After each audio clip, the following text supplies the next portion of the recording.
1, 2, 3, 4, 5 lights, and away we go in Formula 1 Esports 2021 onboard with the best driver on the grid, Marcel Kiefer. And this is the only relevant race of the season because Kiefer won. You know it.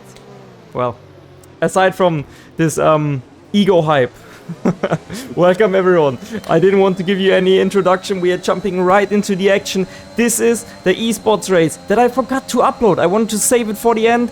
And here we are, finally, F1 Esports. My onboard from the Italian GP, the virtual Italian GP, where I've been the winning driver. And it was a great showcase of teamwork from my teammate Frederick and I. And let's just say, everyone here started on medium. So Jano, me, Fabrizio, all these guys, aside from Barry. And you have to look at Barry, because Barry is making big progress throughout the field. You can see the McLaren driver making a move around the outside of Lucas Blakely. Really good move. And we are actually going to jump right to where he's behind us. This is lap 3. And now it's becoming interesting. Until then, I was just chilling behind Jano. I didn't want to make a move on Jano, because being the lead driver is always the worst thing that can happen. You don't want to be P1. You want slipstream because it saves you ERS, and you need the ERS to have the decisive kind of strategy input from you on this track, because it literally is straight with chicane. So now we are trying to stay closer to Jano, so Barry cannot make a move yet, and he has to wait until the end of the lap. So, and we are actually managing that, even though he's really close behind us. You can see him right in our mirrors. We still manage to kind of do a better job than the other guys behind us. Of course, also his tires are wearing out now. The thing is, the softs are so much quicker than the mediums, and we are spamming our overtake just to make sure we are staying ahead. And there you can hear it as well. We are lifting, coasting. I just want to be close to Jano and have the chance to keep Barry behind as long as I could, because I knew if Barry is pulling a gap, then it could be interesting, but because we are holding it up for so long, he would probably just help us out, our pace. And now, this is probably the move that won us the race. On the TV feed, everyone was acting like Barry made a great move on us, but listen to it. So I am overtaking Jano, because I know there's a charging McLaren behind. Now, listen. I'm lifting. I'm letting Barry go. And with this move, I'm in P1. Because we are all on the mediums. Barry has to go for the mediums. You can see how much we are already struggling against Barry. Now imagine Barry has to fight all of these soft runners at the end. And we are in his DRS. This is the difference. We can use his pace to make sure we will benefit the most. So Barry's race is already over. His strategy was, I don't know, at this race it was just kind of benefiting us. Otherwise we would have sticked around Jano for probably until the end. But with us making a move and actually taking over the strategy game from Jano, because now we are technically in P1, which Jano was before. But the thing is, we have another car. So we are still P2, which I want to be. But at the same time, we are P1. And this is exactly what we wanted. And you can actually pit fairly early. You can survive on both tires for long. So the undercut from the softs is super powerful, and we will see this in any moment. I think actually here, lap 5. Our teammate Frederick is pitting. We were of course on the team radio. And I knew, okay, Freddy is pitting. We are gonna play the team game now. I don't know if we are already pitting this lap or next lap. I think we are leaving him one lap out, because you will see Freddy was in I think he was before in P6 or something, or P7. So quite far back from us. But the softs are so powerful. You could already see that from Barry at the beginning. But now you have to think, we are on old mediums. We had a formation lap. We had 5 laps of pushing and fighting. Freddy is a complete fresh compound of soft tires. So, what is happening now? At the end of this lap, we are coming in. Jano is staying out really long. And I think that was a bad decision. Because we are now getting a good undercut. And you will see at the bottom, at the left of the screen, Frederick Rasmussen, look at the name. And I think Freddy is actually passing us right now. Yep, there he is. There he is, right in front of us. It's perfect. It's literally perfection. And by the way, we were allowed to cross the white line. If you're questioning why are you allowed to do this, this was an F1 Esports rule. Everyone was doing it because you got DRS quicker, or you could just take the racing line earlier. And now we are of course pushing to get the DRS. It was perfect. We had no traffic. I got no DRS from Freddy. Freddy and I were literally next to each other, so we could play the team game for the rest of the race. Easy peasy, no problem at all. And that was exactly what we wanted to do. And you will see later, I mean, Jarno will have a big tire advantage over us, of course, because the softs also wear out quick. But it's not like he doesn't, like on this track, fighting through the pack is quite tricky. So it's also losing him tire performance and time. Whilst track position just makes it easier for you to chill around and just keep everything under composure. So I think we made actually the right strategy call with coming in early, and Jarno is still not pitting, and he even passed Barry again, so you can see the softs are dying fairly quick. So 7, 8-ish laps. And now we are overtaking Freddy with the DRS and with the ERS, because now we are gonna push as much as we can to create the biggest undercut we can. So what Jarno's doing, he's going for the overcut. So he wants to have the better tire performance to later on catch us. But what we want to do now, we want to absolutely use our tires. You can see us spamming the ERS at the bottom. If it's green on my steering wheel, I'm using ERS. We are literally just pushing to the limit now, because we want to extend the undercut as much as we can, so Jarno has to do way more work later on. Otherwise it will be probably easier for him, and we managed that to perfection, because now Freddy had of course older tires, but he's in our slipstream, in our DRS. On this track DRS is so overpowered that you cannot lose it if you don't have the biggest tire disadvantage or something, or damage. Yeah. I wonder, is Jarno pitting this lap? I think he was probably pitting lap 10 or something. This is literally the first time I'm watching back this race, and yeah, he is pitting. Oh no, Barry passed him again, okay. But you can see, even though Barry's tires are completely gone, he was still able to overtake Jarno just because of how strong the DRS is. And Barry wants to pit, I think, this lap. That's why we see him overtaking Jarno. Dani Moreno is already pitting. And you can see Dani Moreno is dropping way off the pack in P11. Still, the Mercedes will be there later on, but the teamwork of Freddy and I was just too good, too strong. Unfortunately, you will see what will happen.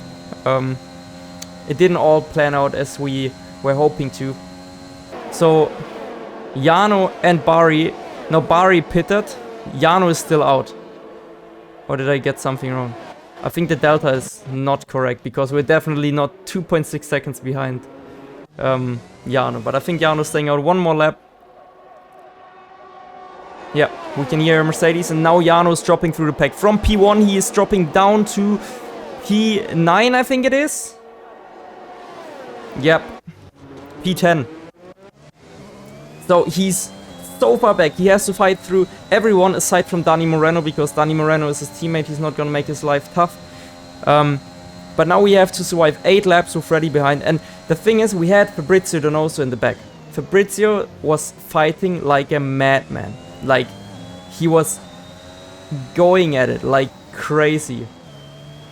I think we're actually gonna accelerate here because nothing's happening. Blakely is close to Fabrizio, but without doing a move. And sorry for not uploading this race. I was literally thinking, this is gonna be my final F1 Esports upload. Like, how to win in F1 Esports. What do you have to look out for? And you can see, like, we were taking over. Like, the main thing in F1 Esports is not how quick you are. It's being at the right time, at the right spot, and then making strategic decisions which will benefit you. And we took over that strategy game from the moment where I let Barry pass and where I stayed behind. So if you're thinking what is happening, well, Fabrizio is pushing and we are just creating a roadblock in some way. Unfortunately, it worked out. And we had to do that for long, so this also helped Jarno out again. I don't know why Fabrizio was doing this, he was losing us so much time, and himself. I think in the end, the Alpines even had penalties, like they were pushing all the time. They were trying it, of course, at the beginning, but after a while I felt really like Why are they not realizing they are anyways not getting through? Let's rather like save until the final laps and then they might do an attack again. But they tried it and tried it every single lap. Now look at this, next lap, lap 13. We have the same scenario. And he's actually trying it again on Freddy. I can't blame him if he's already there, but it's just... It was losing us so much time, and Jarno is not even that far back anymore. I think we can see both Mercedes right there, yeah, and it's 6 laps to go. So for Jarno, this was perfect, of course. Then again, he also has to get past those drivers, which wasn't easy in this race. They were fighting really hard and trying to gain as much ground as they can, or protect ground. So for Jarno and us, it was a nightmare having these cars in between. At the same time, it was good having them. At the same time, it was a downside of having them. Then Blakely is going for a move here. I don't know if he made it stick. No, he was trying it. And now again, I think Blakely is the guy that is enforcing all the pressure. And Freddy was always trying to like leave a gap as much as he could, so he could spam his ERS and I don't need to use too much, because I'm in the end like the guy that is right now in the worst possible position. I don't regain any ERS because I don't get DRS. I don't get slipstream. I have the longest travel distance on the straight. So yeah, it was a nightmare. And the pressure is insane in those situations. But with a teammate like Freddy, I can always rely on it. Like, we've got our backs covered. I don't think there's a better team in F1 Esports still. Even though we lost the constructors last year, I think there were a lot of things we did wrong in a different way. But as teammates, I don't think there's better chemistry between any of the teams on the grid. I think we've proven that now for 2 years, that we are so good at working together. I don't think anyone can replace us at the moment, but you never know. The grid is never sleeping, the competition is always getting better, and so are we. We are also not sleeping. But you can see, like, there's right now no threat from behind, but Donoso is still attacking. And Freddy is again leaving a huge gap, fortunately for us. He's trying to extend that as much as he can, so he can spam ERS again, because Fabrizio and... Look at them, everyone is trying to make moves. Of course, also Jarno charging from behind. Dani Moreno let him pass. And I think the Nozo is just defending right now. That was a good lap for us. But you can see they are trying it every single lap. It wasn't like it was stopping one day. Now Blakely and Longway are fighting like crazy. I think also there's a big contact. And this contact actually gets Jarno through. You can see Jarno's now past Blakely. And I think he might even get through past Longway. I'm not sure. Yeah, but this contact got Jarno one lucky position. But that's what I mean, like, you have to be at the right time, at the right moment, at the right spot, in the right time. Everything has to be exactly how it should be. Otherwise, you're not gonna win, or you will miss out on opportunities. Unfortunately, sometimes you're just not in the spot. Last year, we haven't been too often. Now we can see Fabrizio trying to help out Longway, and Jarno was that close already. It's still 4 laps to go. Yes, I think a 4-lap tire advantage over me. A 6-lap tire advantage over Freddy. That is big. Like, Jarno is definitely much, much, much faster at this point than we are. You can see it. We are struggling. And then again, we have 24% ERS. It's not looking good. And Jarno's now also lining up a move on Nicolas Longway. I don't know if he's gonna make it stick, because they're fighting hard, I think. And we got a little push. Did he make it stick? He's tiny bit behind, but now he has the inside. And Longway has no slipstream, maybe? Yeah, Jarno made it stick. And Moreno! And Blakely! And Janitza! I don't know what happened there, but yeah. They're so close going through the first chicane. Oh, there's a wheel banging as well. Who is going to come out on top? They're still side by side, Nick. This is the crazy thing. Does Otmir take the risk and fight Longe? Oh, enter Looks like Danny he has Moreno! Enter Danny Moreno into this fight, and they're going to go 3 wide into the second chicane. It's Jarno Otmir, and then it's Danny Moreno, and Nicholas Longe's lost out, but there's contact again. Nicholas Longe comes out worse in that particular incident, down to P8 for the Alpine driver. Of course, bad for us. Now there's just one car in between and then Freddy. So, it will be a nightmare. But we have survived until lap 16. It's not that long to go anymore. But now the Mercedes drivers are, of course, pushing like mad. And we have 3 laps to go. Let's skip to the end of this lap, because I think now it's slowly getting down to the wire. Jarno is trying to look for the inside, and we are blocking Fabrizio in again. Freddy holds onto it. I'm giving him slipstream, and now Jarno, in this moment, like, just thought, okay, they're gonna fight, and Fabrizio gets the worst exit with the worst tires, and also a little bit of wheel spin because he saw, I guess, Jarno in his mirrors. Now Freddy's trying to give Fabrizio a little tow, but he's of course gonna block Fabrizio. So Jarno is gonna make this move stick, and now Jarno is already up into P3, and it's getting feisty and feistier and feisty and feistier, and now the next lap, this is gonna be where it will suck. Jarno was trying to Freddy was trying to hold up Jarno as much as he could, of course. But Jarno just had too much grip. I was trying to give Freddy slipstream, that's why I'm staying here.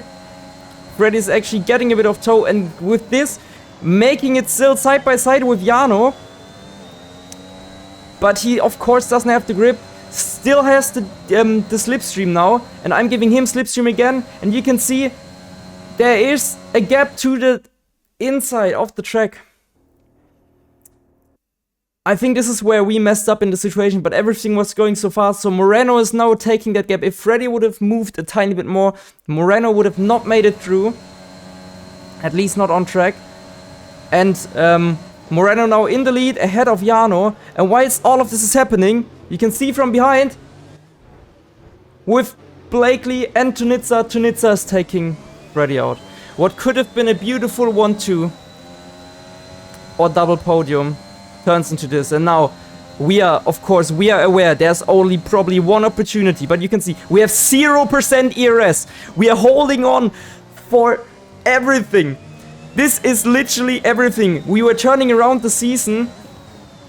I think in the second event this year, the first one was terrible, and I don't know which one this was. Second event, I think, as well, or the third one. And this was my worst track. Okay, I just don't like Italy, like the racetrack Monza, because the way you have to cut some corners and it flows, it's just strange to me. But you can see they're gaining so much. We have basically no ERS.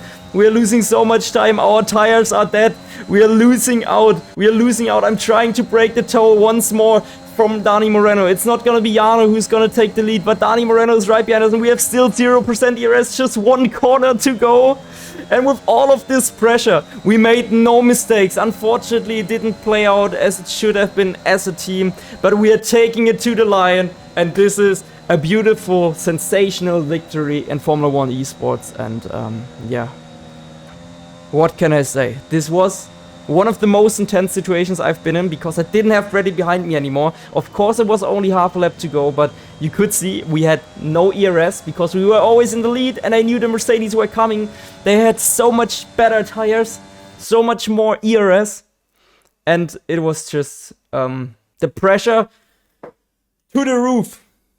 To the roof. I'm telling you guys, this was one of the most intense races I've ever experienced from a pressure perspective, and yeah, it was, again, a big thank you to my teammate Frederick. I can always rely on him, and I'm so sorry, because this race probably lost him the chance to win the driver's title last year.